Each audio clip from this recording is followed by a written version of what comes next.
guys, I'm with Cody today, and he brought in his 2022 Lowrider S, and we're doing the ST fairing on this bike today. And as you can see, this is almost done. Actually, the fairing's done. And we're also putting a metal chin guard on the bike, kind of complete the look. And I think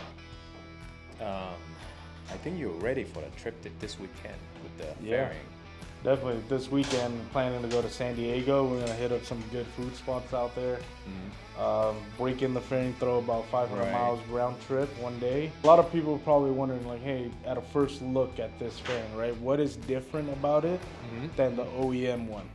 Well, I think the overall style, we want to maintain that ST look to the fairing, but we did make a little modification. The lines are sharper, so it gives a little bit more sleek and aggressive, sportier look to it.